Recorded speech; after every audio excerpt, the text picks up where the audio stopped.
Hello, I'm your host Ron, and welcome to In Depth. This morning we're going to go over Sunday's predictions that we had, see what we got wrong, go over scores and recaps. We're also going to take a look at Monday Night Football, where the Falcons play the Eagles. We're going to go over predictions, fantasy, sit 'em, start 'em. I mean, at this point, you can't really sit 'em or start 'em.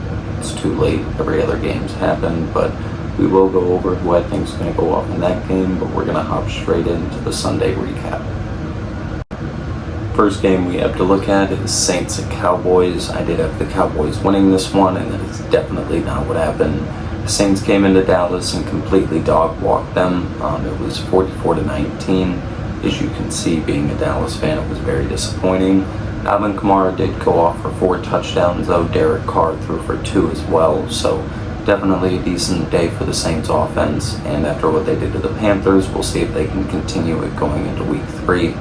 However, Dak Prescott did have 2 interceptions. One of those was because a wide receiver stumbled, so not so much his fault. He put trust into him, and he just didn't get it done. He did have 1 passing touchdown. It was a very long touchdown to CeeDee Lamb, so very nice on that.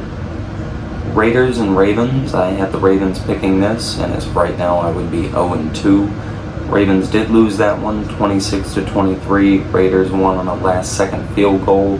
Minshew was 30 of 38. He did have an interception, but he threw a touchdown pass as well. It was a day of field goals. A lot of field goals kicked. Justin Tucker did miss one from 50-plus for the first time in a while, but Daniel Carlson did end up kicking the game-winning field goal to get the Raiders the win. The Ravens still had a chance with about 20 seconds left in the game, but they couldn't really make anything happen. So with that, the Ravens do move to 0-2, so we'll see in week 3 if they can end up getting their first win, because if not, that would be very surprising to see Baltimore start off 0-3. The Browns went to Jacksonville. They did end up taking that game 18-14. Same thing as the Ravens game. It was a very defensive matchup, a lot of field goals. Few touchdowns scored. One was by Deshaun Watson, a rushing touchdown from about 2 or 3 yards out. The Browns did get a safety with about a minute and 45 left in the game. They were up 16-13 at that point, so the safety put them up 18-13. Jacksonville did have a chance. They came down the field. They were pushing. They got to about the 40-yard line, and that is the Browns' 40-yard line. Trevor Lawrence ended up having to just throw one up with about 5 seconds left in the game. Didn't get it complete. It did make it to the end zone, but Jaguars end up losing that one 18-13. So Browns get their first win of the season. Jacksonville moves to 0-2. Jets and the Titans. Jets won 24-17. Titans moved to 0-2. Jets moved to 1-1. Just like I predicted, Rodgers did end up going off for 2 passing touchdowns. Levis, only 1 passing touchdown, 1 interception, so a little disappointing that the Titans moved to 0-2, especially with how good I thought that division was going to be before the season, with Levi, or Levis, my apologies, Richardson, Stroud, Lawrence. I thought it was going to be a star-studded quarterback class going into that. We were completely wrong. Braylon Allen, though, running back out of Wisconsin, definitely excited to see him work. 1 rushing touchdown with about 4 minutes and 30 seconds left in the game. That is the go-ahead touchdown that got the Jets the win 24-17, so good to see that young man getting a touchdown. Vikings and 49ers. Vikings did take this one 24-17, so as of right now, we would be about 2-3 on the day, so not looking too good, but Vikings, Justin Jefferson did have a 97-yard touchdown, so that was an amazing reception and run after catch by him. Bad news is he did go out with a quad injury, so we'll keep you updated on that. Probably have more information on tomorrow's episode. Mason, and that is Jordan Mason for the 49ers. While they did lose, 20 rushing attempts, 100 yards, 1 rushing touchdown. So while Christian McCaffrey's out, he's definitely, like I said yesterday morning, I personally don't think that Christian McCaffrey is going to have any effect as of right now. Today's loss mainly just came because Brock Purdy only had 1 passing touchdown and 1 interception. So today's loss wasn't so much their running game, it was the fact that the passing game could not get anything going. So Vikings do take that one again, 24-17. Chargers against the Panthers was in Carolina. Dobbins, 131 rushing yards and a touchdown. It was an amazing performance by him. Personally, I knew he was going to be decent when he came to the Chargers just from what he did in Baltimore, but I wasn't expecting him to be this explosive this early. Herbert did pass for 2 touchdowns. Quentin Johnston had a decent game, so proved me wrong on my prediction there. Good for him. Bryce Young, a little bit concerning. Zero passing touchdowns, 1 interception.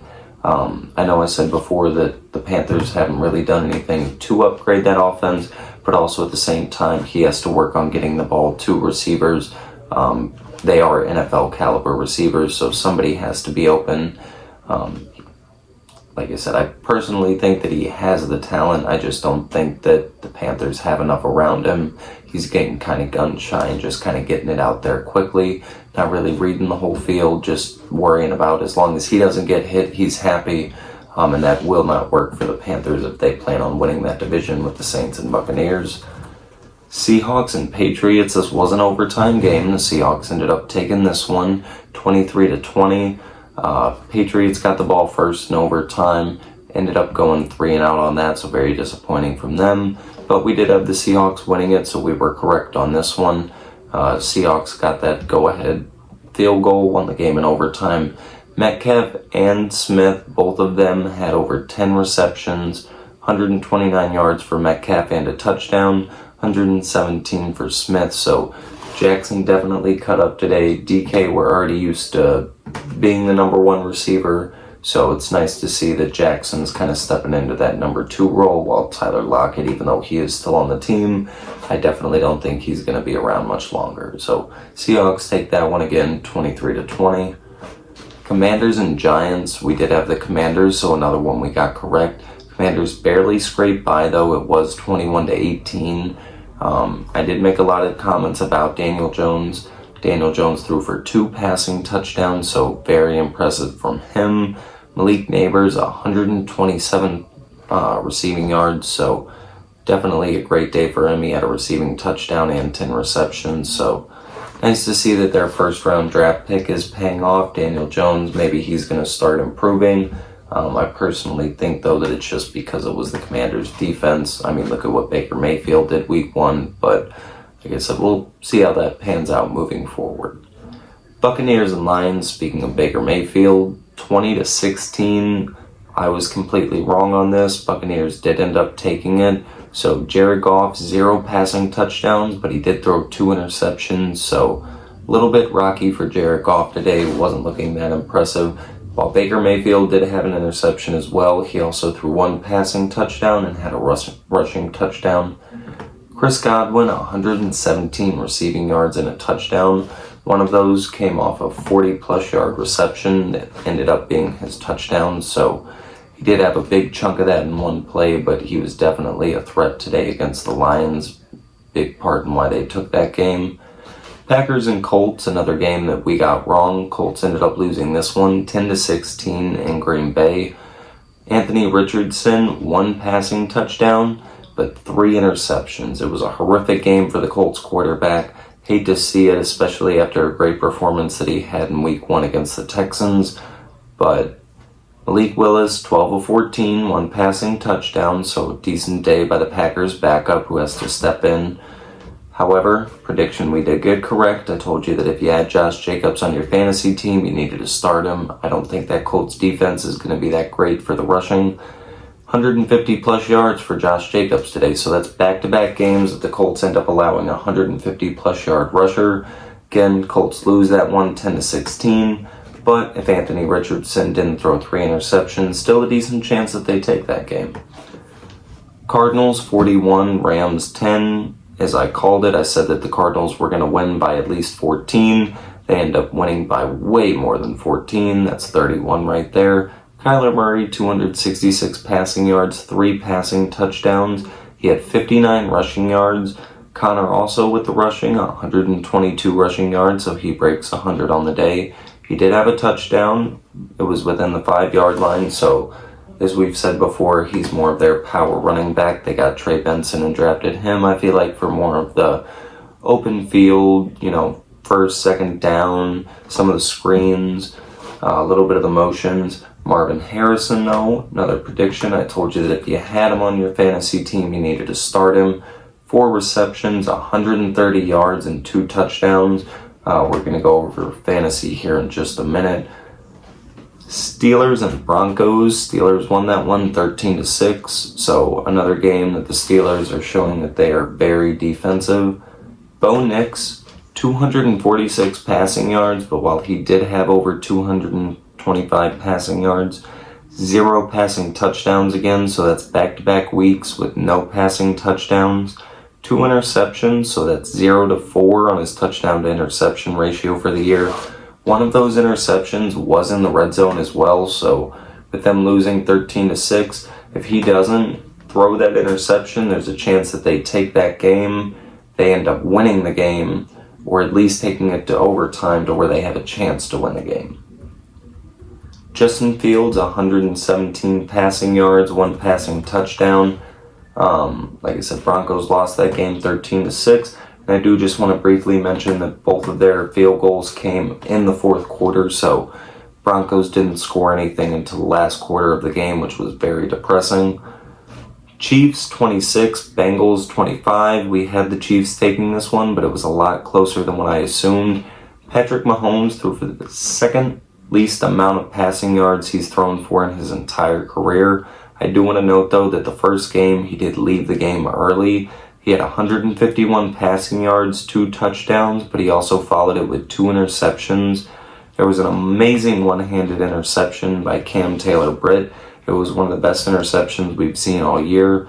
Honestly, has a chance for catch of the year if we were to lump that in with the wide receiver catches as well. Kansas City did win that on a last-second field goal by Harrison Butker, 50-plus yards, so Chiefs take that one like we predicted, 26-25.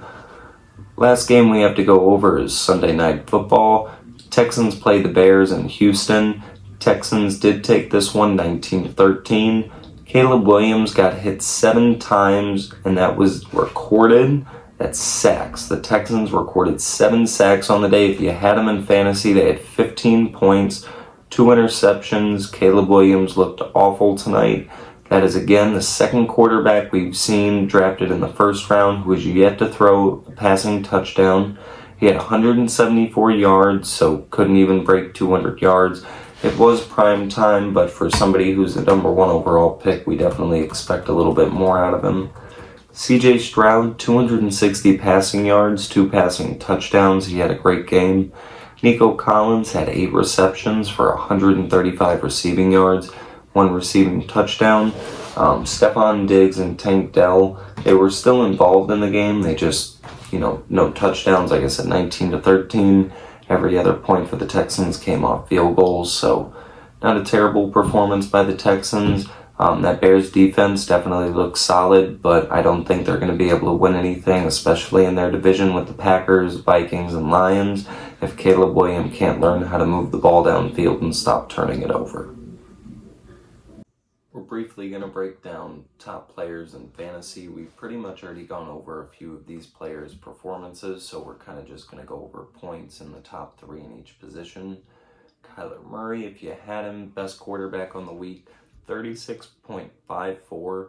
That's an amazing performance, over 35 points for a quarterback. Like we said with Josh Allen, you want them to at least be at about 17-18. Derek Carr, 25.82. Amazing game against the Cowboys. Like I said, there were 2 passing touchdowns. Cowboys defense looked terrible today. Sam Darnold, 23.92. Went 17 of 26. 268 passing yards. 2 passing touchdowns. He did have an interception on the day. However, I don't think it's that big of a deal. It was against the 49ers defense. So we're mainly just going to have to look at that Justin Jefferson injury, follow it, because if he goes out, I do think that Sam Darnold's performance kind of tanks. But running backs, obviously, number 1 was Alvin Kamara. If you were playing Alvin Kamara now and you played him on Christmas Day about 2-3 years ago, you got about the same PTSD. 44 points. He had 115 rushing yards, 3 rushing touchdowns, 67 receiving yards, 1 receiving touchdown, only 2 receptions. So one of those was off a huge chunk play. Definitely very disappointing again as a Cowboys fan, but if you're a Saints fan, your offense is looking amazing this season. Breece Hall, 14 rushing attempts, 62 rushing yards. He did have 7 receptions, 52 receiving yards, and a receiving touchdown. He ended the day with 24.4 points, so amazing day for the Jets running back. Nice to see that Aaron Rodgers has someone to help him in the backfield. J.K. Dobbins, 20.1 points, 17 rushing attempts. Like we said, he had 1 rushing touchdown. He did have 1 reception, no receiving yards, but if you play PPR and you have him in that, as you know, you got at least 1 point for that, so he earned you a point. Marvin Harrison Jr., obviously best receiver, 2 touchdowns, 4 receptions, 130 yards. We're looking at 29 total points today by the Cardinals, or yesterday by the Cardinals wide receiver. Amazing day. We're going to keep it in the NFC West. DK Metcalf, 28.9 points, 10 receptions, 129 yards, 1 touchdown. So, like I said, an amazing day for him in their win over the Patriots. Got that win in overtime. We're going to keep it in the NFC. All the wide receivers cut up in the NFC today.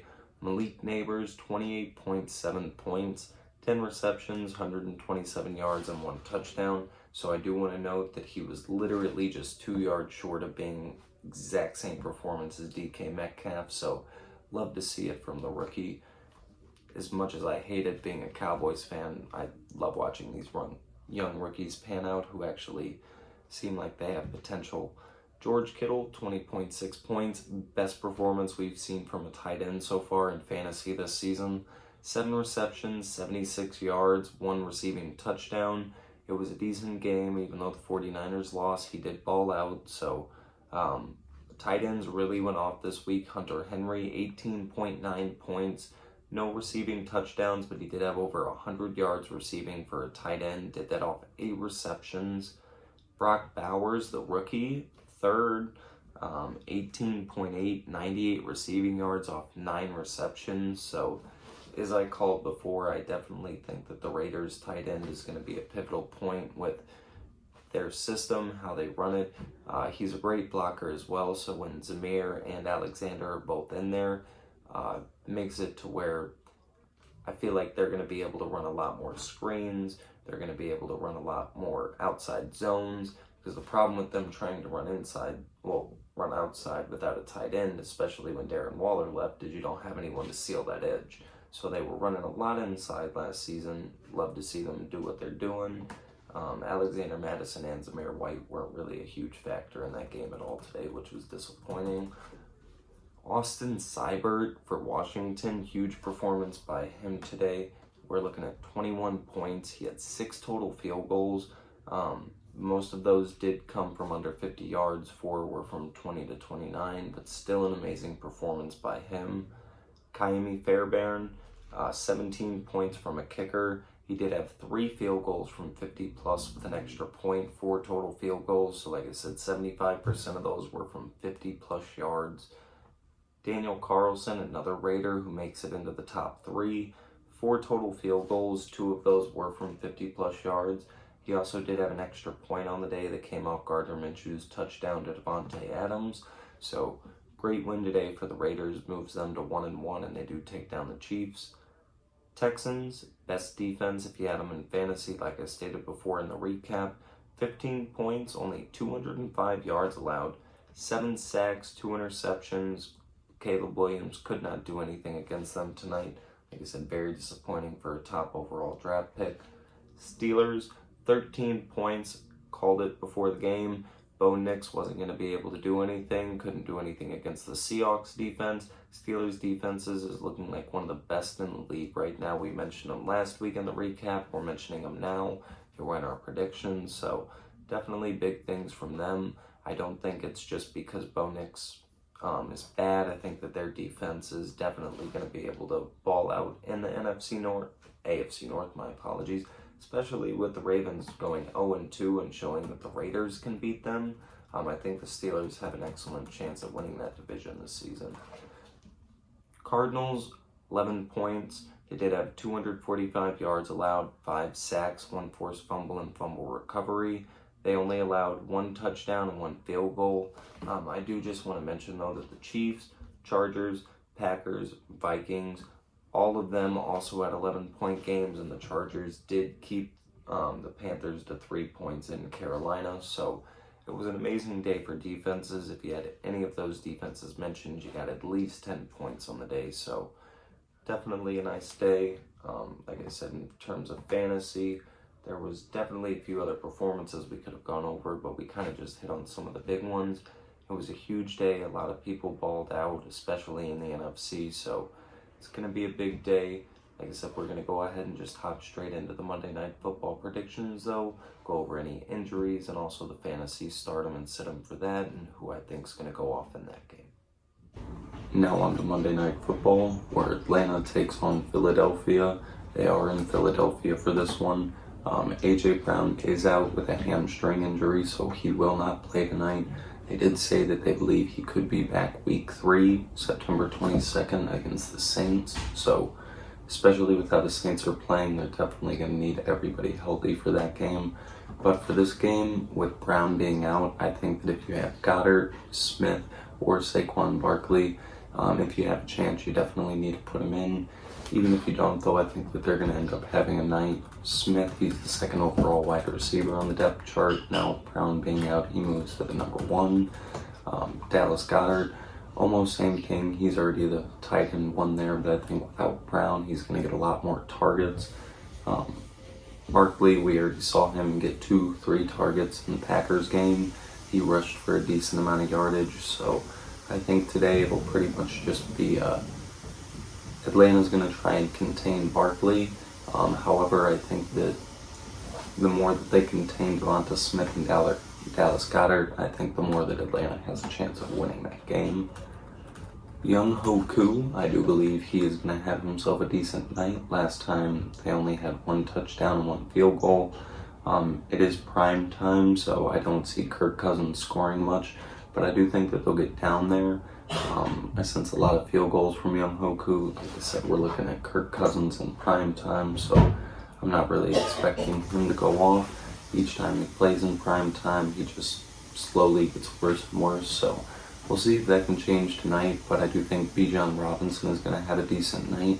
He's been taking about 75 to 80% of the snaps for the starting running back, and like I said a minute ago, I don't think that Kirk Cousins is going to have a good night. Primetime Kirk Cousins definitely isn't anything that's shown us that he's good. Don't get me wrong, playoffs and primetime are a little bit different. He hasn't done great in the playoffs, but like I said a minute ago, I don't think that Kirk Cousins is going to have himself a decent night. That Eagles defense is decent. I think the only reason Jordan Love was really able to have as good of a game as he had against them was, one, it's week 1. You're always going to have those matchups where a team you expect to win ends up losing, or it's a lot closer of a game than you thought. But I also think the field in Brazil had a lot to do with why the Packers scored. You take a look at those 2 touchdowns Jaden Reed had, he made 2 people miss on each one, so you can't really blame the Eagles for something that, like I said, it was a terrible game defensively for them, but also I think that was partially because of how trash that field was in Brazil. So I think that now that they're back in Philadelphia playing on a real turf field, I do think that the Eagles take this one. If I was to make a prediction on by how much, being that it's prime time, Kirk Cousins, I would say the Eagles win by at least 10 points tonight. But like I said just a minute ago, if you got Dallas Goddard or Devonta Smith, I highly recommend putting them in if you can, just because A.J. Brown is out. So they're going to be getting the majority of the work today. So that's pretty much all we have. There's not really any other injuries to go over at this point. Falcons are fairly healthy. Eagles are fairly healthy, minus A.J. Brown. So it'll be a good matchup. We'll go ahead and let you guys have a wonderful day, and we'll hop into it tomorrow morning. I'd like to thank everyone for tuning in this morning. I hope you guys have a wonderful day. I hope you have a wonderful weekend. I'll catch you guys tomorrow morning around 10 to 11 a.m. Central Time. We're going to recap the Eagles and the Falcons game. We're also going to take a look at any injury updates from Sunday. We're going to go ahead and wait and hold off on doing injuries today just because there may be further stories about it tomorrow. So see you guys tomorrow morning. Like I said, Monday night recap, Sunday injuries. Hope you guys enjoy the game tonight. Now we're going to